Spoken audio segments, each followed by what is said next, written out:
Thank you sir. Sir, ये सरकार हमेशा 5 ट्रिलियन इकॉनमी और 3rd लार्जेस्ट इकॉनमी की बात करती है और यूपी को कोसती है।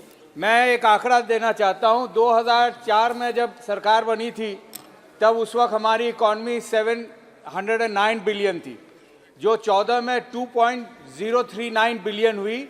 अगर वही रफ्तार होता सर तो हम लोग 3 साल पहले हम लोग 3rd लार्जेस्ट इकॉनमी होते और हमारा 5 ट्रिलियन इकॉनमी 2 साल पहले ही हो चुका होता। तो ये सरकार की नाकामयाबी है जिसके वजह से अभी भी हम पीछे हैं। दूसरा, ये कभी पर कैपिटा की बात नहीं करती सर। हमारा पर कैपिटा इनकम जो है बांग्लादेश और भूटान से नीचे है। अगर यूपीए मनमोहन सिंह जी के सरकार के रफ्तार में हम आगे बढ़ते तो हमारा आज 1.5 गुना पर कैपिटा इनकम होता। और सबसे अफसोस की बात यह है कि बिहार का पर कैपिटा इनकम 33 स्टेट्स और यूनियन टेरिटरीज है और 33rd पोजीशन, मतलब लास्ट पोजीशन में है, और वो 60,000 रुपया भी नहीं है। National per capita income is almost 2 lakh rupees और उसका 1/3 भी नहीं है। अफसोस की बात है सर, उस स्टेट का जहां पे 14 करोड़ की आबादी है और ये सरकार कहती है सबका साथ सबका विकास। सबसे बड़ा अगर झूठ है पूरे दुनिया में वो है सबका साथ सबका विकास। ये बिहार के खिलाफ और माइनॉरिटी को टारगेट करती है। ये सिर्फ एंटी फार्मर गवर्नमेंट नहीं है, ये एंटी यूथ है, एंटी महिला है और प्रो रिच है। ये हम लोगों ने देखा है।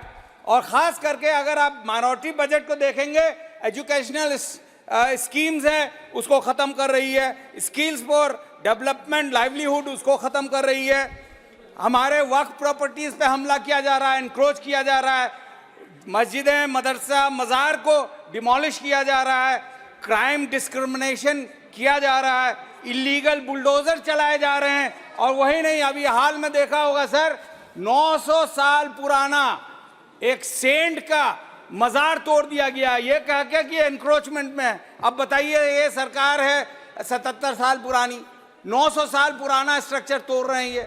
तो ये सरकार एंटी माइनॉरिटी है और ये मुल्क के लिए अच्छी बात नहीं है। सर, बिहार में मैंने कहा था अगर बिहार को और माइनॉरिटी को अगर देखा जाए तो लगभग 35 करोड़ की आबादी है, 1/4 of the population of India, and you can not grow with the neglect of these 1/4 population of the world. Sir, give me 1 minute, 2 minutes. 1 minute please.